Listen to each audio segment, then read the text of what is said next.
Welcome to Brihan Mumbai महानगर पालिका शिक्षण विभाग MCGM ऑनलाइन वर्चुअल क्लासरूम में आप तमाम का इस्तकबाल है। मैं हूँ आपकी मौलमा अंसारी अस्मा रुकैया मोहम्मद कैस। आज का हमारा मजमून है साइंस। तो चलिए शुरू करते हैं हमारा आज का session.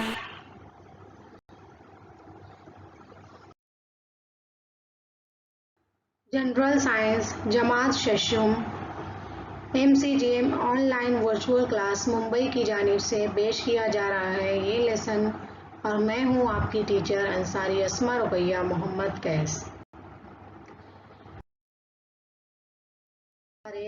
Our skeletal system and the skin part 1, हमारा कालबदी निज़ाम और जिल्द। बच्चों, आज हम हमारी साइंस की किताब से शशुम जमात के लिए हमारा कालबदी निज़ाम और जिल्द ये सबक पढ़ने वाले हैं। चलिए शुरू करते हैं हमारा लेसन। देखेंगे हम बच्चों तो एक इंसानी जिस्म की अंदरूनी तस्वीर दिखाई दे रही है। ठीक है, अभी आप लोगों को बताना है ये देख कर के आपको क्या नज़र आ रहा है ना। मुख्तलिफ जो हमारे जिस्म के उज़्व हैं जो हमें दिखाई दे रहे हैं, जैसे कि मैदा है, फेफड़े हैं, है ना, जिगर है, आते हैं, और ये तमाम जो अंदरूनी आज़ा हैं वो एक हड्डियों के कवर से छुपे हुए हैं, मतलब उसके ऊपर हड्डियों का कवर चढ़ा हुआ है। ठीक है बच्चों, आगे की तस्वीर में देखेंगे हम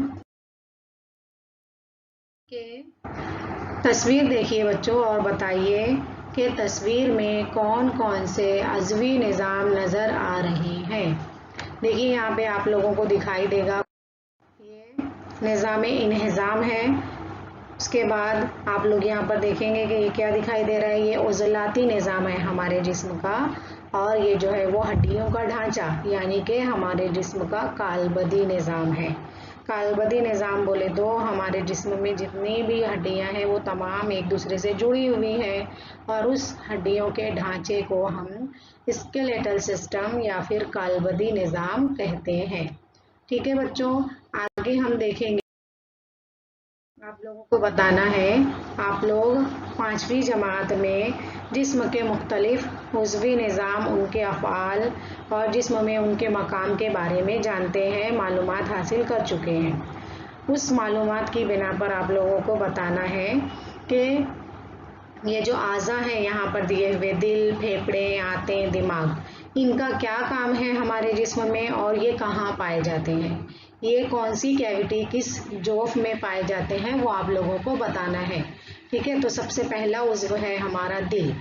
दिल का क्या काम होता है हमारे जिस्म में? दिल का काम होता है दौरान खून का करने का, हमारे पूरे बॉडी को खून पहुंचाने का काम जो है वो दिल के ज़रिए होता है। और ये कहाँ पर वाक़ है दिल हमारे जिस्म में? कहाँ पर होता है? तो सीने के पिंजरे में होता है। आप लोगों को ये याद रखना है। दूसरा उज़्व है फेफड़े। फेफड़े जो है वो तनफ़ुस का अमल अंजाम देते हैं। हमारे जिस्म में हम सांस लेते हैं तो जो हवा हम हमारे जिस्म में अंदर लेते हैं और खारिज करते हैं तो वो फेफड़े के ज़रिए ये काम होता है, उसे कहेंगे तनफ़ुस का अमल। और फेफड़े हमारे जिस्म में कहाँ होते हैं? तो सीने के पिंजरे में।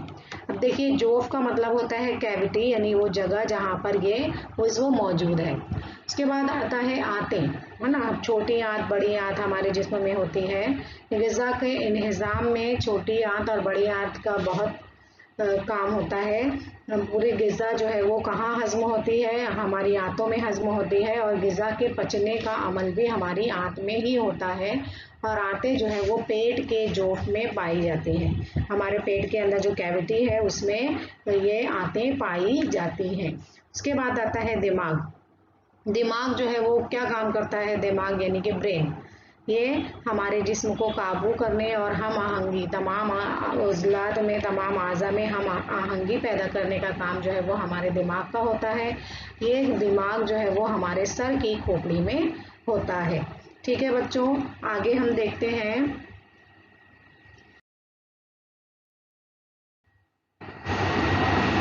कि कभी कभी जो है वो जिस्म के जोफ में मुख्तलिफ आज़ा जो है वो हमारे महफूज होते हैं, है ना। हमारे जिस्म का जो जोफ है, अलग अलग जो कैविटी है उसमें मुख्तलिफ अलग अलग किस्म के आज़ा हैं जो महफूज होते हैं। हमारे जिस्म के तमाम अंदरूनी आज़ा के लिए इंसानी ढांचा एक हिफाजती गिलाफ का काम करता है। अगर सोचिए हमारे जिस्म में ये जो ढांचा है, हड्डियों का ढांचा, वो ना हो तो क्या हम खड़े रह पाएंगे। जिस तरीके से एक पतंग में लकड़ी की ज़रूरत होती है, बगैर लकड़ी लगाए हम पतंग नहीं बना सकते, उसी तरह बगैर हमारे जिस्म में हड्डियों के हम कोई भी काम करने के लायक नहीं रहेंगे। मतलब हमारा जिस्म को कोई शक्ल नहीं मिल पाएगी, है ना। सिर्फ हमारे जिस्म में खून और गोश्त रह जाएगा, हड्डियां अगर निकाल देंगे तो हड्डियों का जो निज़ाम है वो हमारे जिस्म के लिए इंतहाई ज़रूरी है। और जो हड्डियां हैं वो हमारे जिस्म के जो अंदरूनी आज़ा हैं उनकी हिफाजत का काम भी हड्डियों का ढांचा जो है वो करता है।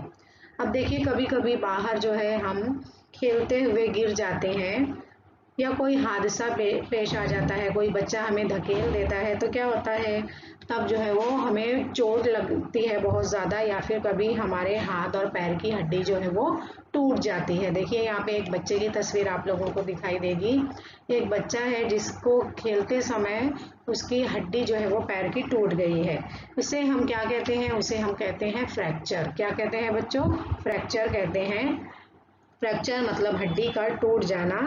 फ्रैक्चर के मरीज को नाकाबिले बर्दाश्त दर्द होता है ना। कभी अगर वो खुदा ना खास्ता हड्डी टूट जाती है किसी की तो उसे बहुत ज़्यादा पेन होता है, बहुत ज़्यादा दर्द होता है, और फ़ौरन जो है वो जिस जगह की हड्डी टूटती है वहाँ की जगह जो है वो सूज जाती है, स्वेलिंग आ जाती है, फ़ौरन वहाँ पर सूजन आ जाती है।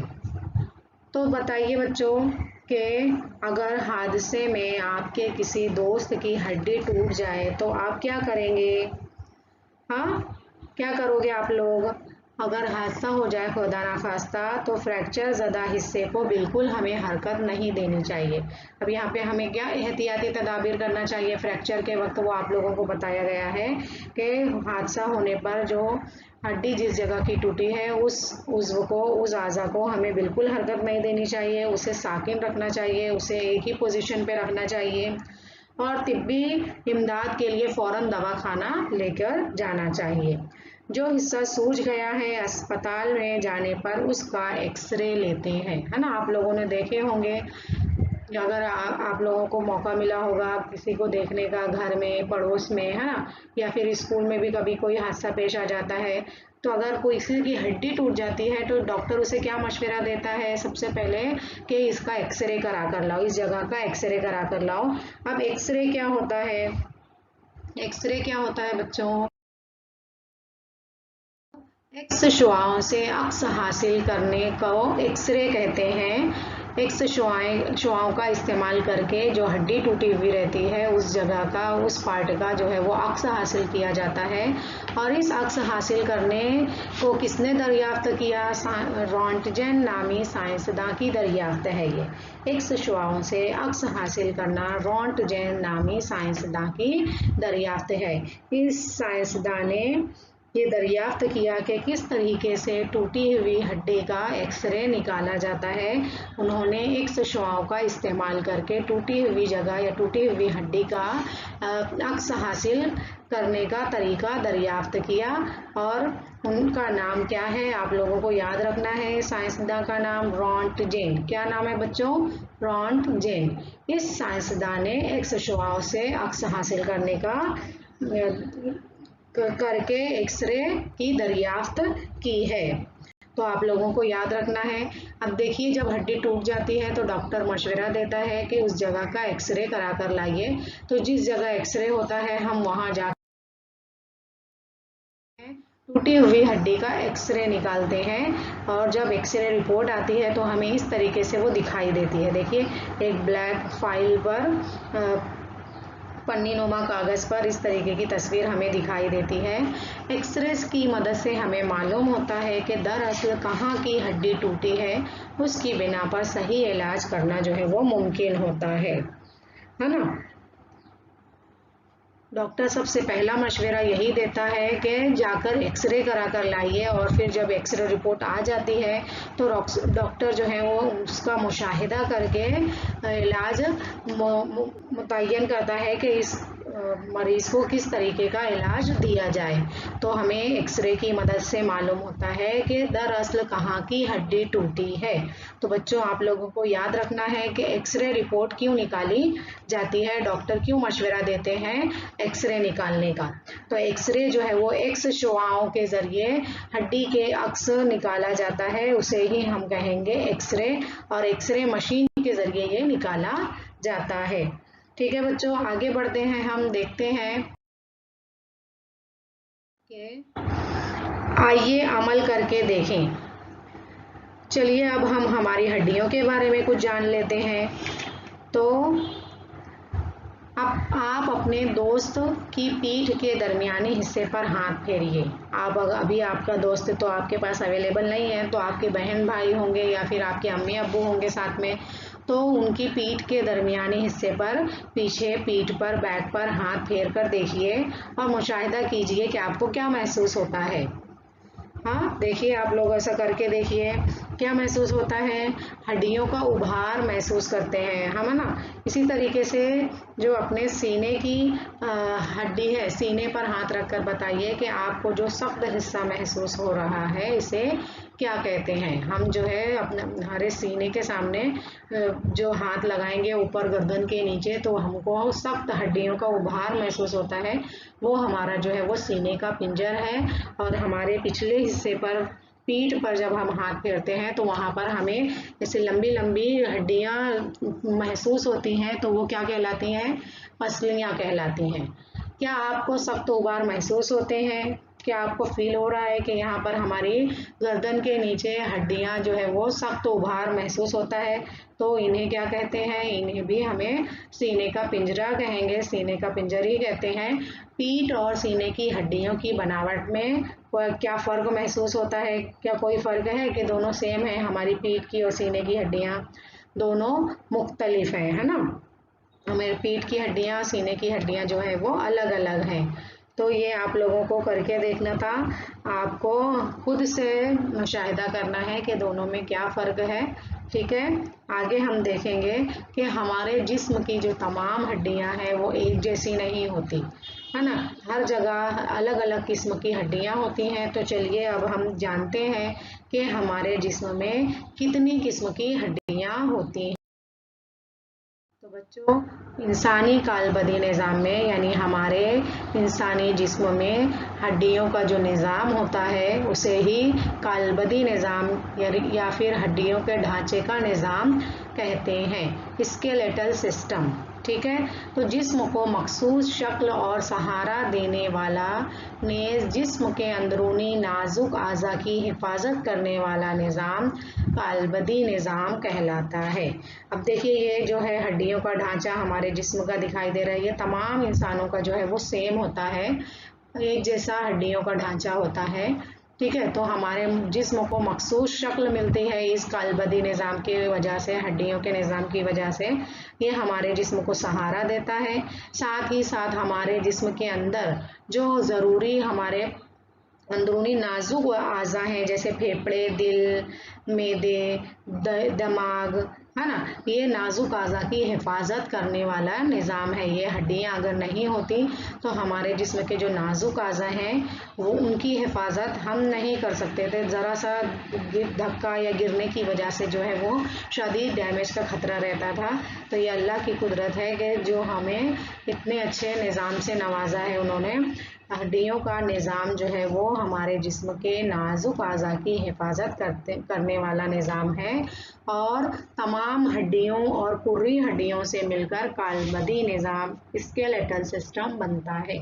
देखिए यहाँ पर आप लोग देखेंगे कि तमाम हड्डियाँ जो हैं वो एक दूसरे से जुड़ी हुई है ना।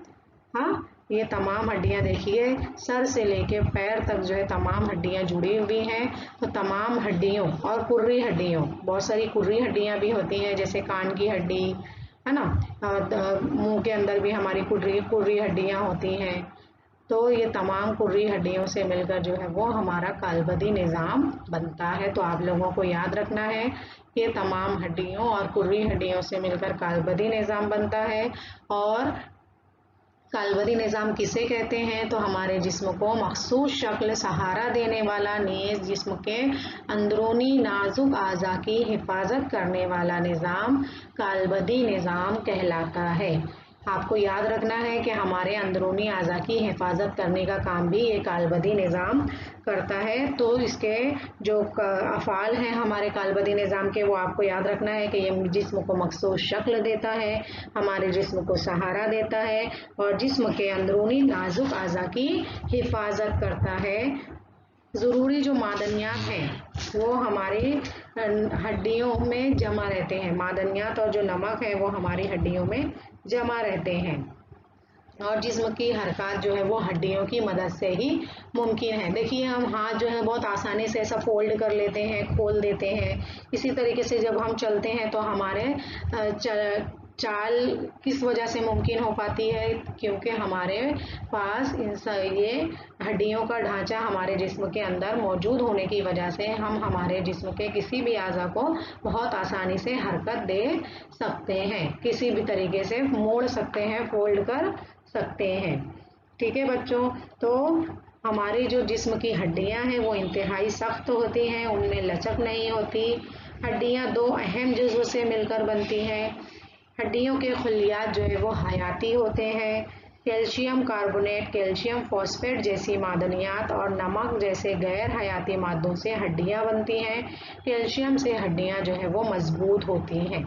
देखिए जिन लोगों की हड्डियां कमज़ोर होती हैं तो उनको कैल्शियम खाने के लिए कहा जाता है, कैल्शियम वाली ग़िज़ाई अशिया खाने के लिए कहा जाता है। डॉक्टर उनको कैल्शियम के सिरप वगैरह देते हैं, टॉनिक वगैरह देते हैं, सजेस्ट करते हैं कि ज़्यादा से ज़्यादा कैल्शियम रिच ग़िज़ाएँ खाएँ, है ना। तो जो हमारी हड्डियां हैं वो कैल्शियम की वजह से मजबूत होती हैं। तो आप लोगों को याद रखना है कि हमारी हड्डियां जो है हमें किस तरह मजबूत बनानी है और मजबूत हड्डियां ही हमारे जिस्म को फ़ायदा पहुंचाती हैं। कमज़ोर जिनकी हड्डियां होती हैं उनको देखिए चलने वलने में बहुत प्रॉब्लम आती है, वो बहुत जल्दी थक जाते हैं। दौड़ने और तेज़ रफ्तारी से भागने के समय जो है वो उनकी हड्डियां जो है वो मुड़ भी जाती हैं। तो इस वजह से हमें चाहिए कि हम हमारी हड्डियों को मजबूत बनाएं, कैल्शियम रिच ग़िज़ाएँ खाएं, ऐसी अशिया का इस्तेमाल करें जिसमें ज़्यादा से ज़्यादा कैल्शियम हमें हासिल हो सके। और कैल्शियम वाली ग़िज़ाएँ क्या है? केला, दूध, है ना। और इसी तरीके से मुख्तलिफ दूध की बनी अशिया, ये खाने से हमें बहुत मिकदार में कैल्शियम हासिल होता है। आगे हम देखेंगे बच्चों के कालबदी निज़ाम में हड्डियों की 4 किस्में हैं। हमारे जिस्म में 4 किस्म की हड्डियां पाई जाती हैं। सबसे पहली है चपटी हड्डियां, लंबी हड्डियां, बेकायदा हड्डियां और छोटी हड्डियां। तो हड्डियों की 4 किस्में हैं।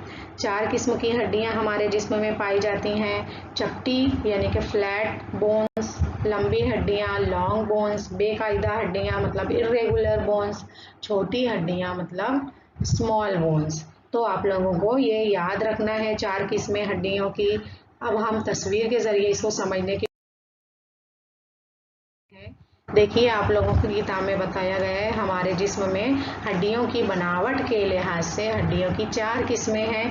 पहली है चपटी हड्डियां। यहाँ पे आप लोग देख सकते हैं कि इसकी जो बनावट है वो किस तरह चपटी शक्ल में ही दिखाई दे रही है। इसी तरीके से दूसरे नंबर पर है छोटी हड्डियां। हमारे जिस्म में बहुत सारी छोटी छोटी हड्डियां भी पाई जाती हैं, जैसे कि हाथ की हड्डियां, हाथ के जो जॉइन है वो लंबी हड्डियों से जो जुड़े हुए होते हैं वो भी छोटी हड्डियों में उनका शुमार होता है। उसके बाद तीसरा है बेकायदा हड्डियां मतलब इर्रेगुलर बोन्स, जो कि हमारे रीढ़ की हड्डी के जो छोटे छोटे गोल आप लोग देखेंगे फील भी होता है जब हमारे पीठ पर पीछे हाथ लगाते हैं तो हमें ऐसा छोटे छोटे उभार महसूस होते हैं, तो वो बेकायदा हड्डियों की ही किस्म है जो हमें महसूस होती हैं। उसके बाद जो है वो लंबी हड्डियां हमारे हाथों और पैरों की, जो लंबे लंबे मतलब आर्म्स जो है हमारे, उनमें जो है वो लंबी हड्डियां पाई जाती हैं। और आगे तफसील से देखते हैं।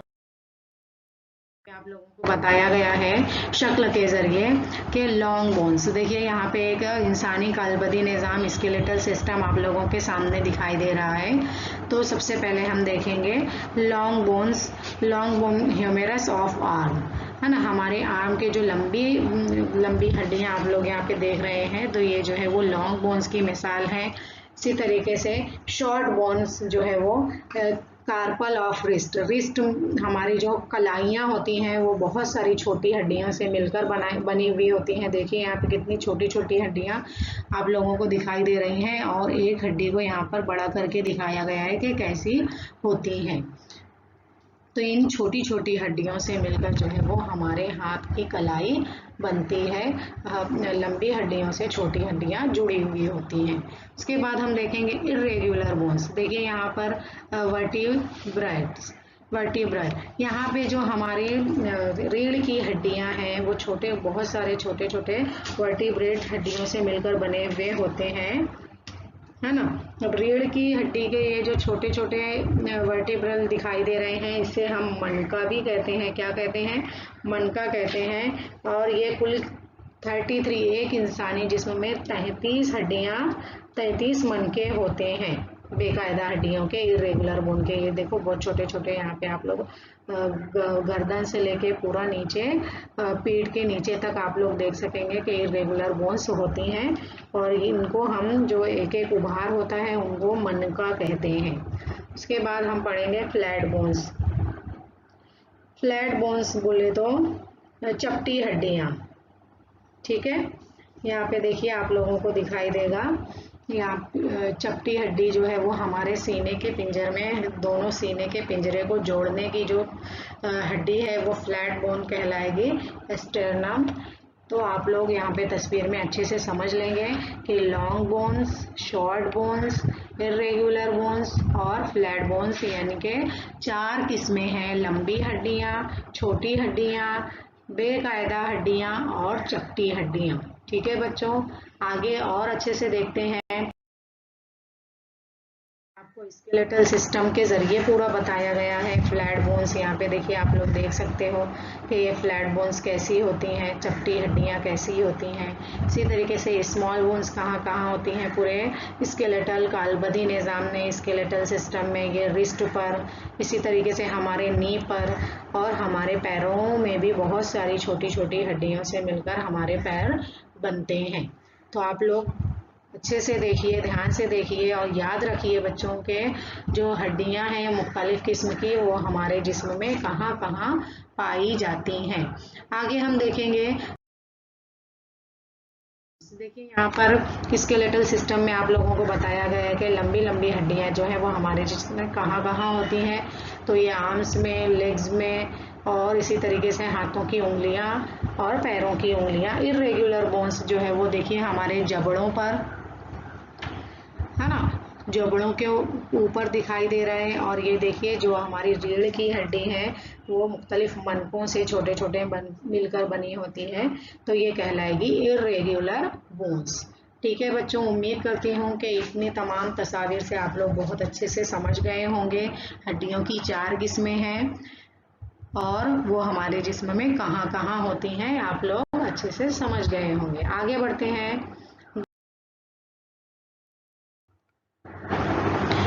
अब देखिए आप लोगों के सामने 4 तस्वीर बताई गई हैं। तस्वीर में दिए हुए ढांचे को देखकर आप इन हैवानात को पहचान सकते हैं, उनकी हड्डियों की बनावट कैसी है। देखिए यहाँ पर एक जानवर, बहुत आसानी से आप इसको समझ लेंगे। क्या है ये? वेरी गुड, क्या है ये? सांप है। ये सांप के हड्डियों का, उसके जिस्म का ढांचा है। इसी तरीके से दूसरी तस्वीर में देखिए ये क्या बनी हुई है? फिश है। वेरी गुड, ये फिश के जिस्म का जो ढांचा है वो हड्डियों का, वो हमें दिखाई दे रहा है। अब ये तीसरी तस्वीर देखिए, वाह ये क्या है? ये है डायनासोर। इसके जिस्म के हड्डियों का ढांचा आप लोग देख रहे हैं। और चौथी तस्वीर में देखिए, ये कोई 4 पैर वाला जानवर, घोड़ा या उससे मिलता जुलता कोई जानवर का के हड्डियों का ढांचा है। अब देखिए, क्या तमाम चारों जानवरों के हड्डियों के ढांचे आप लोगों को सेम दिखाई दे रहे हैं? उनकी जो बनावट है क्या वो सेम है? नहीं, तमाम जानवरों के हड्डियों के ढांचे की बनावट जो है वो मुख्तलिफ है, अलग अलग है ना। तो इससे हमें समझ में आता है कि अल्लाह ताला ने पूरी दुनिया में जितने भी जानदार पैदा किए हैं, तमाम जानदारों के जो जिस्म की हड्डियों की बनावट है वो मुख्तलिफ होती है, उनके माहौल और उनके तनव्वुह के, हयाती तनव्वुह के हिसाब से मुख्तलिफ होती है। आगे हमें देखना है बच्चों, आप लोगों को इंसानी कालबदी निज़ाम के हिस्से यहाँ पर देखने हैं। तो इंसानी कालबदी निज़ाम को 2 हिस्सों में तकसीम किया गया है। पहला हिस्सा है महवरी ढांचा और दूसरा हिस्सा है मददगार ढांचा। देखिए यहाँ पर महवरी ढांचा खोपड़ी से लेकर पैरों तक जो है वो महवरी ढांचा है और साइड में जो है वो मददगार ढांचा है।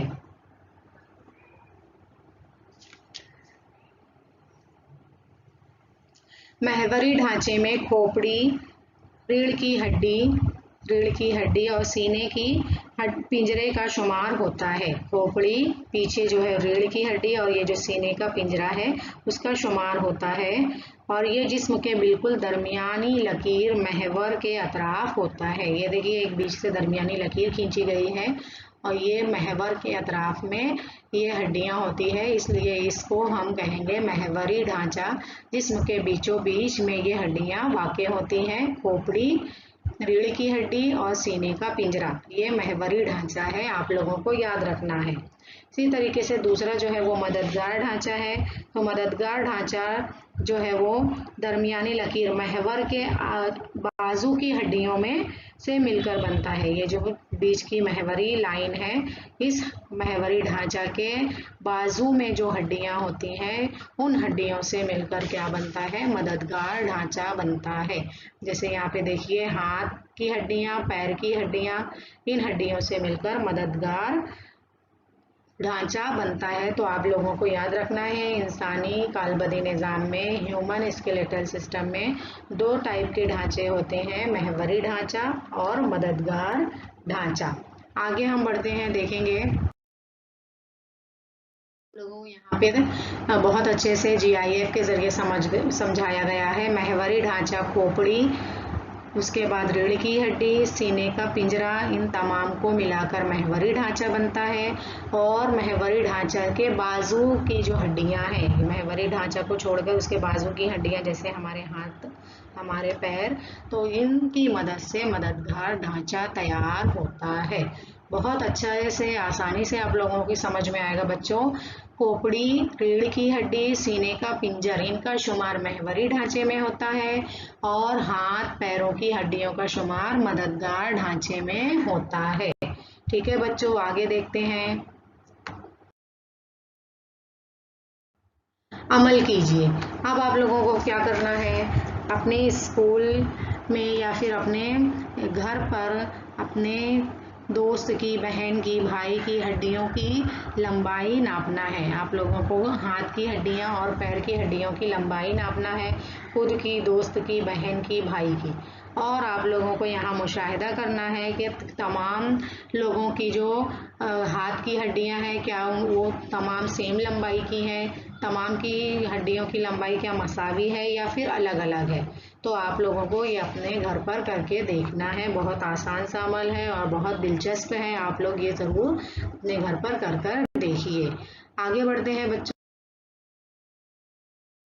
हम यहाँ पर हमारे जिस्म के 2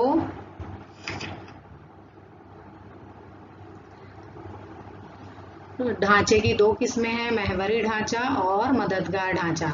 अब महवरी ढांचे के बारे में हम तफसील से पढ़ेंगे। महवरी ढांचे में खोपड़ी, सीने का पिंजर और रीढ़ की हड्डी का शुमार होता है। तो खोपड़ी, सर और चेहरे की हड्डियां मिलकर खोपड़ी बनती है। इसमें पाई जाने वाली हड्डियां चपटी और मजबूत होती हैं। सर की 8 और चेहरे की 14, इस तरह खोपड़ी में कुल 22 हड्डियां होती हैं। आपको याद रखना है, सर की जो है वो 8 हड्डियां और चेहरे की 14, इस तरह खोपड़ी में कुल 22 हड्डियां होती हैं। देखिए यहाँ आप लोगों को देख सकते हैं खोपड़ी में निचला जबड़ा छोड़कर बाकी हड्डियों में हरकत नहीं होती। देखिए यहाँ पर जो निचला जबड़ा है उसमें हरकत नहीं होती, बाकी इसको छोड़कर बाकी तमाम हड्डियों में हरकत नहीं होती। निचले जबड़े में हरकत होती है जब हम खाना खाते हैं, है ना। तो खोपड़ी हमारे जिस्म के किस हिस्से की हिफाजत करती है बच्चों, बताइए। बहुत आसान सा सवाल है। हमारी खोपड़ी के अंदर कौन सा एक अंदरूनी उज़्व होता है? तो हमारी खोपड़ी में दिमाग होता है जो खोपड़ी जो है उसकी हिफाजत करती है। उसके बाद हम देखेंगे सीने का पिंजरा। देखिए यहाँ पे सीने का पिंजरा आप लोगों को दिखाई दे रहा है। अपने सीने के बाएं और दाएं जानिब हाथ या फिर उंगली फेरिए। बाएं और दाएं, राइट लेफ्ट दोनों जगह उंगली फेर कर देखना है। दोनों जानिब की मिलाकर कुल कितनी हड्डियां हैं? दरमियाने हिस्से में उंगली फिराइए, कितनी हड्डियां महसूस होती हैं? तो सीने में पिंजरे जैसी साख्त वाला हिस्सा सीने का जोफ कहलाता है। जोफ का मतलब होता है कैविटी। एक हिस्से को, एक जगह को कैविटी कहते हैं। तो सीने में पिंजरे जैसी साख्त वाला जो हिस्सा है वो सीने का जोफ कहलाता है। सीने में एक खड़ी चिपटी हड्डी होती है। देखिए यहाँ पे हमने फ्लैट बोन पढ़ा ना, तो एक खड़ी चिपटी हड्डी होती है, उसे सीने की हड्डी या कस कहते हैं। चिपटी पसलियों के 12 जोड़ियां और हड्डी से जुड़ी होती हैं। चिपटी चिपटी जो पसलियां हैं उसकी 12 जोड़ियां होती हैं। इस हड्डी से और दूसरी छोटी हड्डी जुड़ी होती है।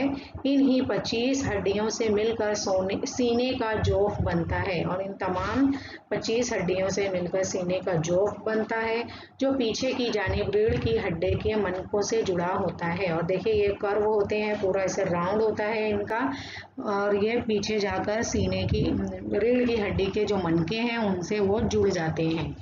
उसके बाद हम पढ़ेंगे रीढ़ की हड्डी। देखिए यहाँ पे आप लोगों को दिखाई दे रहा है रीढ़ की हड्डी जो मुख्तलिफ छोटे छोटे मनकों से मिलकर बनी है। कुफल जैसी हड्डियां एक दूसरे से एक सीध में खड़ी जुड़ने से रीढ़ की हड्डी बनती है। ये कुफल यानी ताले नुमा होती हैं। तो कुफल जैसी हड्डियां जो है एक दूसरे से एक सीध में खड़ी जुड़ने से रीढ़ की हड्डी बनती है। रीढ़ की हड्डी में कुल 33 हड्डियां होती हैं। कितनी? 33 हड्डियां होती हैं। इनमें से हर एक को मनका या फकरा कहते हैं। ये तमाम हड्डियां जो है वो लचकदार होती हैं।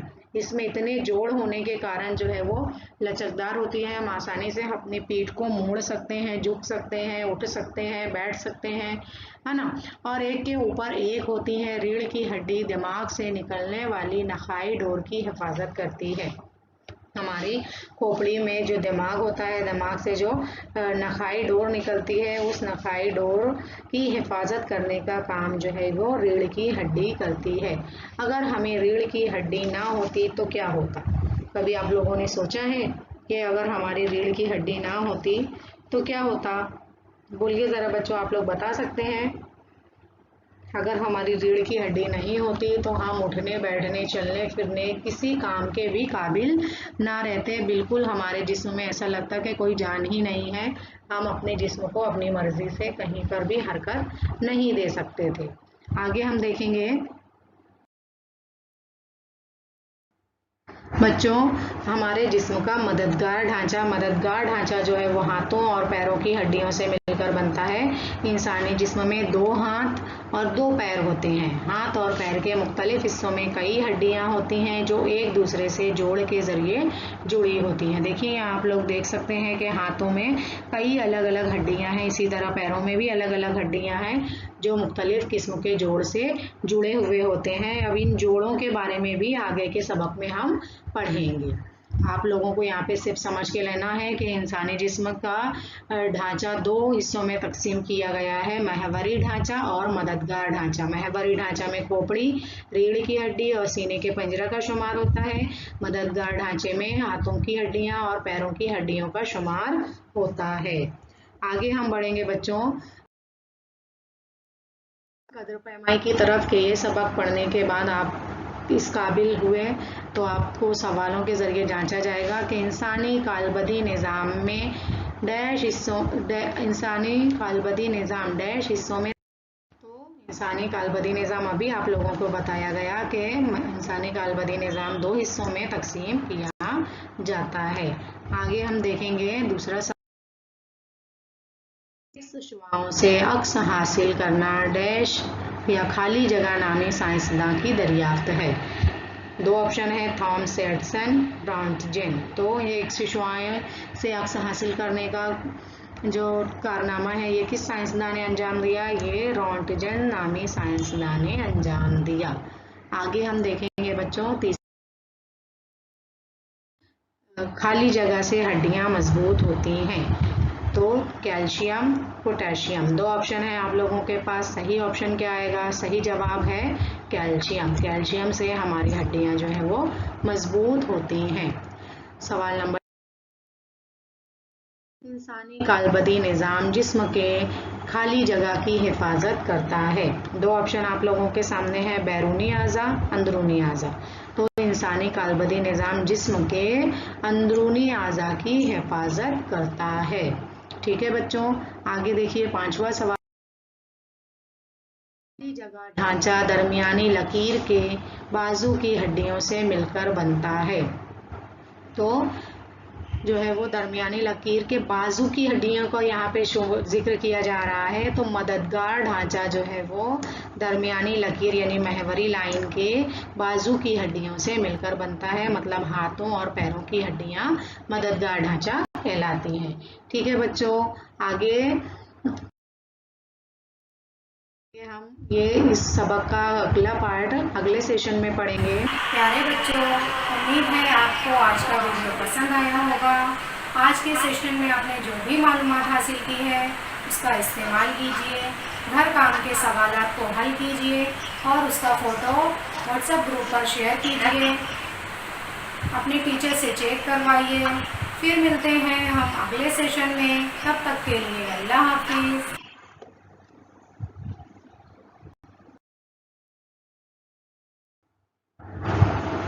थैंक यू बच्चों, अगले सेशन में मिलेंगे। अल्लाह हाफिज़।